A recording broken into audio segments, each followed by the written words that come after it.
So in this video I'm going to show you the use of a few different tools for cutting cardboard.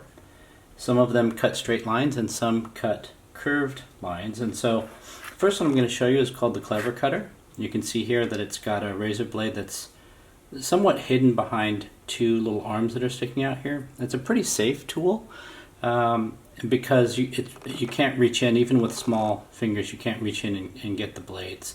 So the way this works is I've taken a piece of cardboard and I've pre-drawn a line here, and you just take the edge of the clever cutter, you put it onto the cardboard, and you just pull down. Okay, it takes a little bit of force, not too much, but with it you can cut like that. And if you saw my earlier video of how to use flutes, you could see that you can actually cut this way as well. So if you're just cutting halfway through, you can cut the cardboard with a clever cutter as well. The second one that cuts straight lines is called a slice safety cutter. It actually uses a ceramic blade, and I prefer this over an X-Acto knife because it's not quite as dangerous to use. It's still sharp though, so please be careful when using these. And whenever I cut using something that's flat and on a surface, I make sure that I have a cutting board. And even if you don't have access to a cutting board, you could always use another piece of cardboard as your sort of sacrificial board. So in this case, I have my cutting board and I have my straight line. And with the slice safety cutter, you have to push the blade out with your thumb. So once you release, it actually retracts back inside, so it's not visible.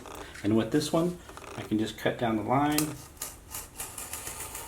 like that, and it might take a couple of times to go down the line, and then once you do, it cuts open like that. So again, very sharp, but safe enough to use with your cutting board in hand.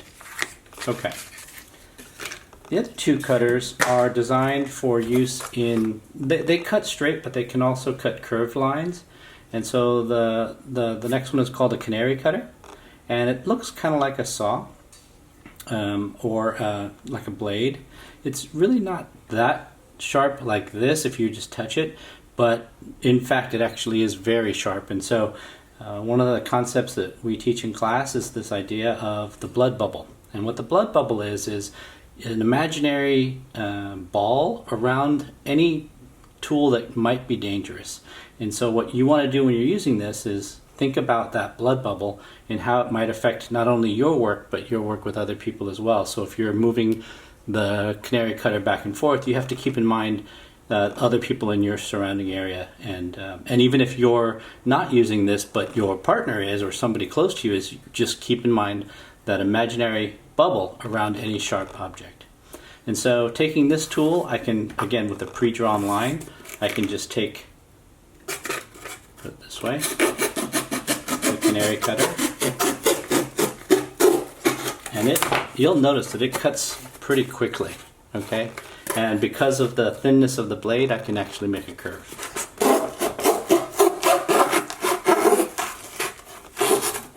Okay, and there you have it. And then the last tool that's also for cutting around curves, this is just called a snip. And this is it's spring activated. Down here you can see that spring, and the nice thing about that is cutting cardboard with a regular pair of scissors can be really hard on your hands, especially smaller hands. And so the snips allows me to cut without using too much force from my hand, and I can get right through there. And again, I can cut in curves. Okay, just like that, it locks up, unlocks and locks right here. Just like that, I can cut with the snips.